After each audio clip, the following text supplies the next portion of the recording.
बिस्मिल्लाहिर्रहमानिर्रहीम। अस्सलाम वालेकुम। Welcome back to my channel. कैसे हैं आप सब लोग।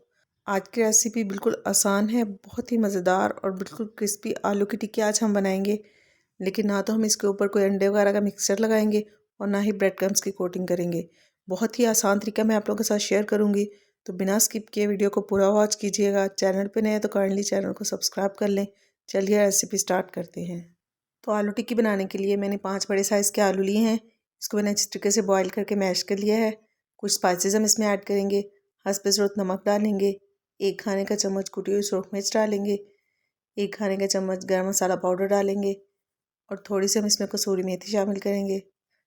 साथ ही हम इसमें थोड़ी सी बारीक कटी हुई सब्ज़ मिर्ची शामिल करेंगे। धनिया के पत्ते शामिल करेंगे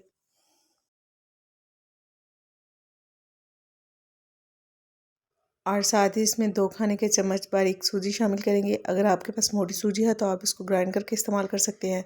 और आधा कप के करीब हम इसमें चावल का आटा इस्तेमाल करेंगे। और एक बात मैं यहाँ पर ऐड करती चलूँ कि इससे ज़्यादा आपने चावल का आटा इस्तेमाल नहीं करना है। मतलब अगर आप 1 किलो आलू इस्तेमाल कर रहे हैं तो उसमें आधा कप चावल का आटा शामिल करें, काफ़ी होगा।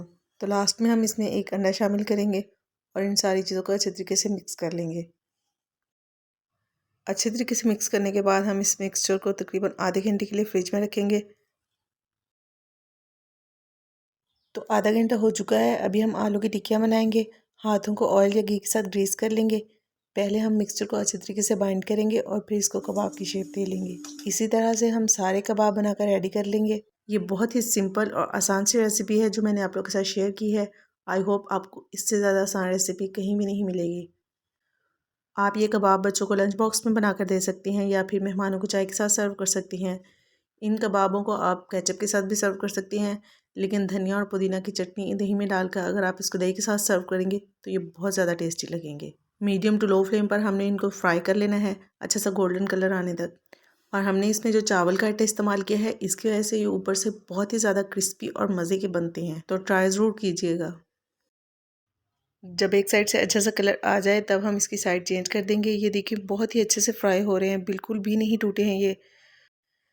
तो अगर आप इसी तरह की मज़ीद अच्छी अच्छी वीडियोस देखना चाहते हैं तो जल्दी से हेल्दी फूड सीक्रेट्स को सब्सक्राइब कर लें और साथ ही साथ बेल आइकॉन को भी प्रेस कर लें ताकि हर आने वाली वीडियो का नोटिफिकेशन सबसे पहले आपको मिल सके। फिर मिलते हैं इंशाल्लाह नई रेसिपी के साथ। तब तक के लिए अल्लाह हाफिज़।